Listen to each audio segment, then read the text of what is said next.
সাহিত্য মেলা সপ্তম শ্রেণীর পাঠ্যপুস্তক থেকে আজকের গল্প মেঘ চোর। লিখেছেন সুনীল গঙ্গোপাধ্যায়। পুরন্দর চৌধুরী চোখ থেকে কালো চশমাটা খুলে ফেলে বললেন, অসীমা, এবার আমি তোমাকে এমন একটা দৃশ্য দেখাবো যা তোমার আগে পৃথিবীতে কেউ কখনো দেখেনি। এরকম দৃশ্য কেউ কল্পনাও করেনি। ছোট একটা রকেট আকাশের এক জায়গায় গোল হয়ে পাক খাচ্ছে। কম্পিউটারকে নির্দেশ দেওয়া হয়েছে, কম্পিউটারই রকেটটাকে ঘোরাচ্ছে। দুটি মাত্র আসন, পাশাপাশি বসে আছেন পুরন্দর ও অসীমা। পুরন্দরের মুখখানা ফর্সা ও একেবারে গোল, প্রায় চাঁদের মতন। তার চোখের মণি দুটো নীল। তার বয়স 50-এর কাছাকাছি। বৃষ্টিবিজ্ঞানী হিসেবে সারা পৃথিবীতে তার নাম। সাহারা মরুভূমিতে 1 মাসে 100 ইঞ্চি বৃষ্টিপাত ঘটিয়ে তিনি সাংঘাতিক কাণ্ড করেছেন। এজন্য তার প্রশংসা যত হয়েছে, নিন্দেও হয়েছে প্রায় ততটাই। মেঘ থেকে ইচ্ছে মতন বৃষ্টিপাত ঘটানো এখন আর নতুন কিছু ব্যাপার নয়, কিন্তু তিনি অন্য দেশ থেকে মেঘ তাড়িয়ে এনে সাহারায় বৃষ্টি ঝরিয়েছেন। সেই দেশে এবার বৃষ্টি কম হবে। একে মেঘ চুরি বলা যায়। রাষ্ট্রসংঘের অনেকগুলি দেশ দাবি তুলেছে যে মেঘ চুরি আইন করে বদলানো দরকার। অসীমার বয়স 27। আমেরিকার হার্ভার্ড বিশ্ববিদ্যালয়ে সে ইতিহাস নিয়ে গবেষণা করে।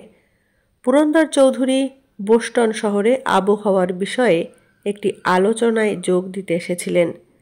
সেখানে অসীমার সঙ্গে তার হঠাৎ আলাপ হয়। অসীমা নিজেই পুরন্দর চৌধুরীর সঙ্গে আলাপ করতে এসেছিল। সেই আলোচনা সভায় কার্পভ নামে একজন বিজ্ঞানী পুরন্দরকে মেঘ চোর বলে গালাগাল দেওয়ায় তিনি এমন উত্তেজিত হয়ে উঠেছিলেন যে চিৎকার করে কিছু বলতে গিয়ে অজ্ঞান হয়ে যান। যখন তিনি চোখ মেললেন, তখন তিনি দেখলেন তার মাথার কাছে বসে আছে এই সুন্দরী মেয়েটি। সে তার মাথায় হাত বুলিয়ে দিচ্ছে। এই দুনিয়ায় পুরন্দর চৌধুরীর আত্মীয় স্বজন কেউ নেই। তিনি বিয়েও করেননি।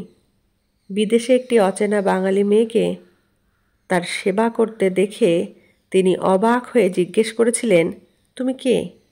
অসীমা বলেছিল, আপনি আমায় চিনতে পারবেন না, কিন্তু আমি আপনার ছোট ভাইয়ের মেয়ে। পুরন্দর প্রথমে বিশ্বাস করেননি। তার একটি ভাই ছিল ঠিকই, কিন্তু সে নিরুদ্দেশ হয়ে গেছে 25 বছর আগে। সেই ভাইয়ের নাম ছিল দিগ্বিজয়। অসীমা বলেছিল, আমার বাবা নিরুদ্দেশ হয়ে যাননি। তিনি দেশ ছেড়ে ঘুরতে ঘুরতে শেষ পর্যন্ত আলাস্কায় এসে সেখানেই থেকে গিয়েছিলেন। বিয়ে করেছিলেন একটি এস্কিমো মেয়েকে। তিনি আমার মা। আমার বাবা আপনাকে খুব ভালোবাসতেন।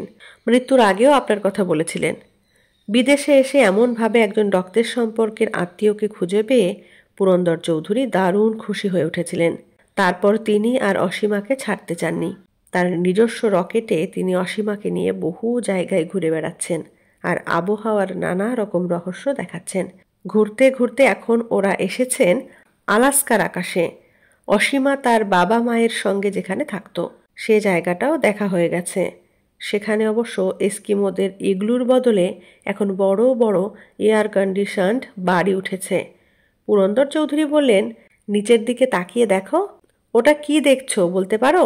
অসীমা বলল, দেখতে পাচ্ছি একটা সোনালি রঙের পাহাড়। চূড়ার বরফের ওপর রোদ পড়েছে বলে সত্যি সোনার মতন ঝকঝক করছে। ওই পাহাড়টার নাম জানো? অসীমা ইতিহাসের ছাত্রী হলেও ভূগোলও বেশ ভালোই জানে। সে বলল, আমি আলাস্কার এত দূরে কখনো আসিনি বটে, তবে এই পাহাড়টার নাম মাউন্ট চেম্বারলিন। তার পাশেই যে কুয়াশায় ঢাকা হ্রদ, তার নাম লেক স্ট্রেভার। পুরন্দর খুশি হয়ে বললেন, বাহ, এবার তোমাকে আমি যা দেখাবো তা কিন্তু তুমি কাউকে বলতে পারবে না। সারা পৃথিবীতে দারুণ হইচই হবে এই নিয়ে, কিন্তু তুমি মুখ খুলতে পারবে না। বেটা কার্পভ কিরকম জব্দ হয় এবার দেখো। অসীমা মৃদুভাবে বলল, বিজ্ঞানীদের উচিত নয় কিন্তু একজন আর একজনকে জব্দ করা। বোকাদের বুঝিয়ে দেওয়া দরকার তাদের জ্ঞান কতটুকু। আমাকে মেঘ চোর বলে। এত সাহস! আমি অন্যায়টা কি করেছি? সাইবেরিয়া থেকে মেঘ এনেছি সাহারায়। সাইবেরিয়ায় অত বরফ, সেখানে বৃষ্টি না হলে ক্ষতি কি আছে? অসীমা বলল, কিন্তু একবার এরকম শুরু করলে তারপর যদি যে কোনো দেশ অন্য দেশের মেঘ চুরি করতে শুরু করে, তখন সে দেশের মানুষের কি অবস্থা হবে? আমি পৃথিবীর মানুষকে আর একটা জিনিস শিখিয়ে দিয়ে যাব, যাতে ওরকম মেঘ চুরি হলেও কোনো ক্ষতি হবে না। যাকগে, সে কথা পরে। তুমি তো ইতিহাসের ছাত্রী। পৃথিবীতে শেষ তুষার যুগ কবে এসেছিল জানো? এটা ঠিক ইতিহাসের বিষয় নয়, প্রাগৈতিহাসিক ব্যাপার। তবু আমি এটা জানি, শেষ হিমযুগ শেষ হয়েছিল 13,000 বছর আগে। ঠিক বলেছ, এই লেকস রিভার তৈরি হয়েছিল সেই সময়ে। মাউন্ট চেম্বারলিনের বরফ গলা জল এই লেকে এসে জমে।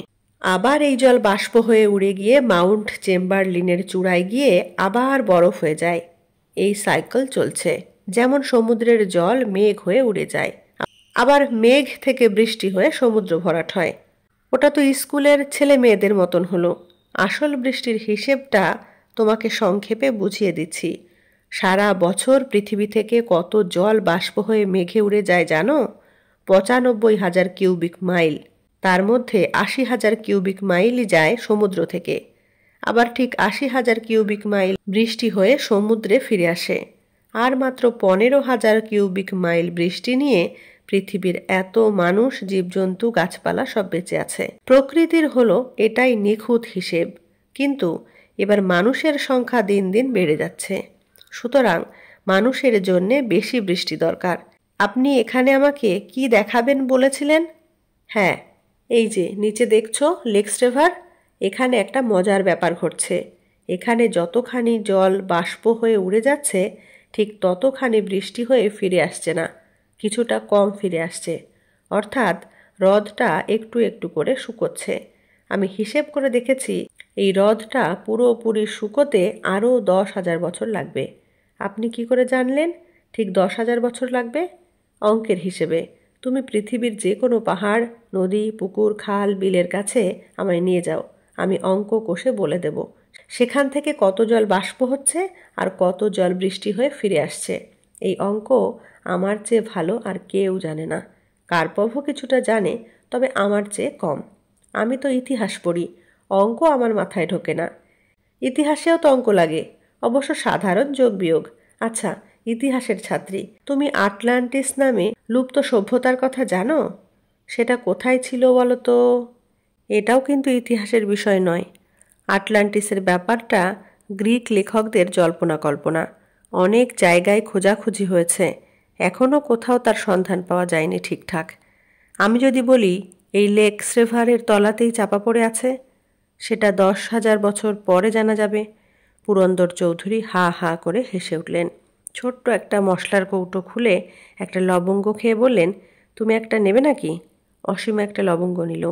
পুরন্দর চৌধুরী বললেন, তুমি আর আমি কেউই তো 10,000 বছর বাঁচব না।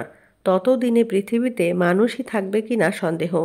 10,000 বছর তো দূরের কথা, আমি 10 বছরও অপেক্ষা করতে রাজি নই। অসীমা চোখ বড় বড় করে বলল, তাহলে কি আপনি এই লেকটা খুঁজে দেখতে চান? এ তো প্রায় সবটাই বরফে ঢাকা। পুরন্দর মাথা নেড়ে বললেন, খোঁড়াখুড়ি তো তোমাদের কাজ, আমি জল নিয়ে কারবার করি। জল কি খুঁড়তে হয়? এই যে এত বড় একটা লেক পড়ে আছে এখানে, এটা অপ্রয়োজনীয়, তাই না? কোনো মানুষ এখানে আসে না। 10,000 বছর ধরে লেকটা নিজে নিজে শুকোতই। অতদিন অপেক্ষা না করে এখনই এটাকে শুকিয়ে ফেললে কেমন হয়? এত বড় লেকটা শুকোবেন কি করে? সেই জল ফেলবেন কোথায়? মেঘ করে ছড়িয়ে দেব। সেই মেঘ কার্পভের দেশে পাঠিয়ে দেব। ও খুব মেঘ মেঘ বলে চেঁচামেচি করছিল যে এই বিশাল হ্রদের জল যদি মেঘ হয়ে যায়, সেই মেঘ থেকে অন্য জায়গায় বৃষ্টি হবে। একসঙ্গে হঠাৎ বৃষ্টি বেড়ে গেলে পৃথিবীর দারুণ কোনো ক্ষতি হয়ে যাবে না। কি আর হবে, সাইবেরিয়ায় বড়জোর 1 ইঞ্চি বেশি বরফ জমবে। অসীমা হেসে ফেলে বলল, আপনি আমার সঙ্গে ঠাট্টা করছেন? এত বড় লেক কি শুকিয়ে ফেলা যায়? পুরন্দর বললেন, বড় বড় বৈজ্ঞানিক আবিষ্কার যখন প্রথম হয় তখন সবাই অবিশ্বাস করে। তোমাকে আর একটি ছোট্ট ঘটনা বলি। ঘটনাটা ছোট, কিন্তু তার ফলটা হয়েছিল বিরাট। 10 লক্ষ বছরেরও কিছু বেশি আগে এই পৃথিবীর উত্তাপ হঠাৎ একটু কমে গিয়েছিল। এরকম হয়, পৃথিবীর উত্তাপ মাঝে মাঝে কমে বাড়ে, মাঝে মাঝে এই ধরো 10-15 হাজার বছর পরে পরে। আমি যে বারের কথা বলছি সেবারে পৃথিবীর উত্তাপ কমেছিল মাত্র ৩ থেকে ৪ ডিগ্রি ফারেনহাইট। সেলসিয়াসের হিসেবে খুব বেশি হলে ২.২, অতি সামান্য। তাতেই গোটা উত্তর আমেরিকাটা বরফে ঢেকে গিয়েছিল। কোথাও কোথাও বরফ জমে গিয়েছিল ১,০০০ ফিট উঁচু। তোমার বিশ্বাস হচ্ছে না? এটা কিন্তু প্রমাণিত সত্য। অসীমা বলল, আপনার কথা অবিশ্বাস করব কেন? আমি ভাবছিলুম আপনি আমাকে ছেলে মানুষ ভেবে ঠাট্টা করছেন। না, এসব ঠাট্টার ব্যাপার নয়।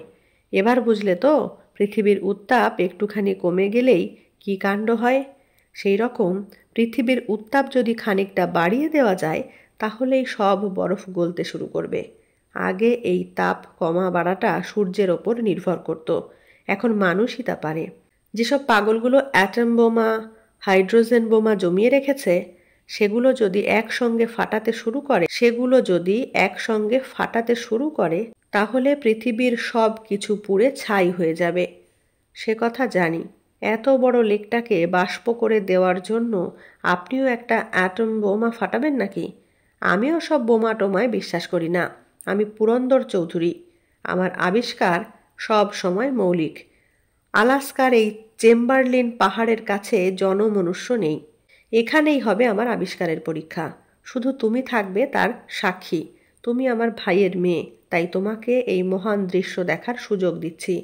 ১০,০০০ বছর পরে যে হ্রদটা শুকিয়ে যাওয়ার কথা ছিল সেটাকে আমি নিশ্চিহ্ন করে দেব ৫ মিনিটে। সত্যিই কি তা সম্ভব? এক্ষুনি দেখতে পাবে।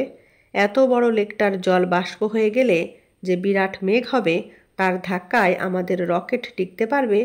আমরা মেঘ লোকের অনেক উঁচুতে উঠে যাব। মেঘ আর কতটা উঠতে পারে? তারপর এত বড় মেঘকে আপনি সাইবেরিয়া পাঠাবেন? সবটা নাও পাঠাতে পারি, কিছু কিছু বিক্রিও করতে পারি। যেসব দেশে বৃষ্টি কম তাদের কয়েক টুকরো দেওয়া যেতে পারে। ততদিন আপনি এই মেঘ জমিয়ে রাখবেন কোথায়? উড়িয়ে নিয়ে বেড়াবো। এক দেশ থেকে আর এক দেশে উড়ে যাবে। যে কোনো দেশের ওপর দিয়েই মেঘ উড়ে যাওয়া তো বেআইনি নয়, কিন্তু এই মেঘের সঙ্গে অন্য দেশের মেঘ উড়ে যেতে পারে না? তা পারে অবশ্য। জানো অসীমা, এত বড় একটা জল ভরা মেঘ যদি আমাদের অধিকারে থাকে তাহলে সেই মেঘখানাকে উড়িয়ে উড়িয়ে আমরা পৃথিবীর সব মেঘ একসঙ্গে জুড়ে নিতে পারি। তখন কোথায় কখন বৃষ্টি হবে তা আমি ঠিক করছি। আমি হব আকাশের দেবতা ইন্দ্র। আমার নাম পুরন্দর। তার মানে জানো তো? যে কজন বিজ্ঞানী আমার সঙ্গে শত্রুতা করেছে, আমার নামে নিন্দে রটিয়েছে, তাদের দেশে আমি ইচ্ছে করলে এক ফোঁটাও বৃষ্টি না দিতে পারি। অসীমা হঠাৎ মুখ নিচু করে মুচকি মুচকি হাসতে লাগলো। পুরন্দর একটু রেগে গিয়ে বললেন, এখনো বুঝি তোমার সন্দেহ হচ্ছে? অসীমা বলল, না তা নয়। আপনি ৯৫,০০০ কিউবিক মাইল আয়তনের এক বিশাল মেঘ নিয়ে আকাশে আকাশে ফেরিওয়ালার মতন ঘুরছেন আর সবকটা দেশের প্রেসিডেন্ট বা প্রধানমন্ত্রীকে জিজ্ঞেস করছেন বৃষ্টি নেবে, বৃষ্টি নেবে। এটা ভাবতেই কীরকম মজা লাগছে। পুরন্দর বললেন, তুমি ঠিকই বলেছ, এটা মজারই ব্যাপার। আমি সত্যি সত্যি অবশ্য সেরকম কিছু করব না। আমি তো মেঘের ব্যবসাদার নই, মানুষের ক্ষতি করতেও চাই না। শুধু ওই কার্পভ আমাকে মেঘ চোর বলেছে। ওর দেশে আমি এই প্রকাণ্ড মেঘটা পাঠিয়ে দিয়ে বলবো, এই নাও ধার শোধ। সাইবেরিয়ায় কয়েক ইঞ্চি বরফ বেড়ে যাবে। অসীমা বলল, কিন্তু সাইবেরিয়ায় যাওয়ার আগেই যদি এই মেঘ কোথাও ভেঙে পড়ে, কোনো দেশকে ভাসিয়ে দেয়? পুরন্দর বললেন, সেরকম একটু ঝুঁকি আছে ঠিকই। কৃত্রিমভাবে তৈরি এই মেঘের চরিত্র কী হবে তা বলা যায় না। তবে নতুন বৈজ্ঞানিক পরীক্ষার সময় এরকম একটু ঝুঁকি নিতেই হয়। অবশ্য আমার যতদূর ধারণা আমি মেঘটাকে ঠিক চালিয়ে নিয়ে যেতে পারবো। মনে করুন সাইবেরিয়ার দিকে না গিয়ে এই মেঘটা আপনার দেশ কলকাতার আকাশের ওপর ভেঙে পড়ল, তাহলে সেই শহরের অবস্থা কী হবে? এরকম জল ভরা টলটলে মেঘ হঠাৎ ভেঙে পড়লে কলকাতার অর্ধেক বাড়ি ভেঙে গুঁড়ো হয়ে যাবে। কিন্তু সেরকম অবস্থা আমি হতেই দেব না। মেঘটা এদিক ওদিক গেলেই আমি ফাটিয়ে দেব কোনো নির্জন জায়গায়। এবারে তিনি নিচু হয়ে তার বসবার জায়গার তলা থেকে একটি ফাইবার গ্লাসের বাক্স বার করলেন। সেই বাক্সের মধ্যে ফুটবলের সাইজের একটা ধাতুর বল। সেই বলটা হাতে নিয়ে তিনি বললেন, এটা দেখছো অসীমা, এটা আমার নিজের তৈরি। মার্কারির সঙ্গে আরও 11টি ধাতু মিশিয়ে তৈরি হয়েছে এই নতুন অ্যালয়। এর গুণ হচ্ছে জলের ছোঁয়া লাগলেই এটা গরম হতে শুরু করে, তারপর উত্তাপ এমন বাড়বে যে তুমি কল্পনাও করতে পারবে না। দেখো, বাতাসে যে জলকণা আছে তাতেই এটা গরম হতে শুরু করেছে, সেই জন্যেই এটাকে এয়ার টাইট অবস্থায় রাখতে হয়। অসীমা হাত দিয়ে দেখল সত্যিই বলটা বেশ গরম। পুরন্দর বললেন, আমার হিসেব অনুযায়ী জলের মধ্যে মেশবার পর 5 মিনিটেই এর উত্তাপ এত বাড়বে যে গোটা লেকটারই বরফ গলে গিয়ে বাষ্প হয়ে যাবে। তারপর আমরা দেখব ওর তলায় আটলান্টিস আছে কি না। দুরকম আবিষ্কারই হবে। কি বলো? অসীমা জিজ্ঞেস করল। আমরা মেঘলোকের ওপরে উঠে গেলে মেঘের তলায় কি আছে তা দেখব কি করে? দেখতে পেলে তো হলো। আপনার এই গোল ধাতুটা কি একবার গরম হয়েই নষ্ট হয়ে যাবে? না না না, এর ধ্বংস নেই। এটা যতবার ইচ্ছে ব্যবহার করা যাবে। জল শুকিয়ে গেলেই এটা আস্তে আস্তে আবার ঠান্ডা হতে শুরু করবে। এইবার তাহলে শুরু হোক। অসীমা তার কোটের পকেট থেকে একটা ছোট্ট রিভলভার বার করে বলল, পুরন্দর চৌধুরী, ওই বলটাকে আপনি এবার ওই এয়ার টাইট বাক্সে ঢোকান। এবার আমাদের ফিরে যেতে হবে। দারুণ অবাক হয়ে চোখ কপালে তুলে পুরন্দর বললেন, এ কি অসীমা, তুমি ওটা তুলে আমাকে ভয় দেখাচ্ছ কেন? অসীমা বলল, আপনার দিকে অস্ত্র তুলতে হয়েছে বলে আমি দুঃখিত, কিন্তু না হলে আপনি আমার কথা শুনতেন না। প্রকৃতিকে ধ্বংস করা একটা অপরাধ। আলাস্কার একটি লেক শুকিয়ে সাইবেরিয়ায় এত বড় একটা মেঘ পাঠালে প্রকৃতিতে মহা বিপর্যয় শুরু হয়ে যাবে। ডক্টর কার্পভের ওপর রাগ করে আপনি পৃথিবীর ক্ষতি করতে চাইছেন। পুরন্দর চৌধুরী বললেন, ওটা সরিয়ে রাখো। 5 মিনিটে এত বড় একটা মেঘ সৃষ্টি করার রেকর্ড করব আমি। তার সঙ্গে তোমার নামটাও থাকবে আমার ভাইঝি হিসেবে। আমি আপনার ভাইঝি নই, আমি কার্পভের মেয়ে। হ্যাঁ, আমার মা বাঙালি মেয়ে। তুমি আমাকে মিথ্যা কথা বলেছিলে। তুমি একটা স্পাই। ঠিক মিথ্যা বলিনি। আমার বাবা আপনাকে বড় ভাইয়ের মতন শ্রদ্ধা করেন, কিন্তু তিনি বলেন আপনি এক দেশের মেঘ অন্য দেশে নিয়ে গিয়ে পাগলামি করছেন। সমুদ্র থেকে খাল কেটে সাহারায় জল আনা হচ্ছে। অন্য দেশের মেঘ আনার দরকার নেই। তুমি তুমি আমার এমন একটা যুগান্তকারী আবিষ্কার নষ্ট করে দিতে চাও? তুমি আমার ওপর গুলি চালাও, আমাকে মেরে ফেলো, তবু এই গোলটা আমি হ্রদে ফেলবই। আমি মরে গেলেও পৃথিবীর লোক জানবে যে পুরন্দর চৌধুরী কত বড় বিজ্ঞানী ছিল। অসীমা একবার বাইরের দিকটা দেখে নিয়ে পুরন্দরের দিকে স্থিরভাবে চেয়ে রইল। পুরন্দর রকেটের একটা অংশ খুলতে যেতেই অসীমা বলল, ওটা খুলবেন না, তাহলে আমরা গুঁড়ো হয়ে যাব। আমি এটা বাইরে ছুড়বই। ছুড়ুন তাহলে, কিন্তু জানালা টানালা খুলবেন না। এই সকেটের মধ্যে ফেলুন। নিচের পর পর কয়েকটা ভালভ খুলে গিয়ে এটাকে বাইরে বার করে দেবে। তার মানে তুমি কি বলছো? জানালা খুলবো না কেন? ডক্টর পুরন্দর চৌধুরী, আপনি আবহাওয়া বিজ্ঞানী। আমি কিন্তু শুধু ইতিহাসের ছাত্রী নই, কম্পিউটারেও আমার বিশেষ আগ্রহ। আগে থেকে প্রোগ্রাম করে রেখেছিলাম। কম্পিউটার এখন রকেটটাকে বায়ুমণ্ডল ছাড়িয়ে পৃথিবীর অনেক ওপরে নিয়ে এসেছে। লেকটাকে কি আর দেখতে পাচ্ছেন? এখান থেকে আপনার বলটা ছুড়লেও লেকে পড়বে না। বলটা আস্তে আস্তে ঠান্ডা হয়ে আসছে না? পুরন্দরের মুখটা হা হয়ে গেল। সেই সুন্দর চেহারার মেয়েটার মাথায় এত সব বুদ্ধি! বায়ুমণ্ডলের বাইরে তার অ্যালয়টা অকেজো। অসীমা বলটা পুরন্দরের হাত থেকে নিয়ে ফেলে দিল সকেটে। তারপর বলল, ওটা মহাশূন্যেই থাক, তাহলে কোনো দিন আর জলের ছোঁয়া পাবে না। পৃথিবীর জল যেমন আছে তেমনই থাকুক। নমস্কার। কেমন লাগলো আজকের গল্পটি অবশ্যই কমেন্টে জানাবেন। ভালো লাগলে লাইক, কমেন্ট, শেয়ার করবেন। ধন্যবাদ। চ্যানেলটিতে নতুন হয়ে থাকলে চ্যানেলটি সাবস্ক্রাইব করে অল নোটিফিকেশান অন করে বেল আইকন প্রেস করবেন সবার আগে নোটিফিকেশান পেতে। ধন্যবাদ।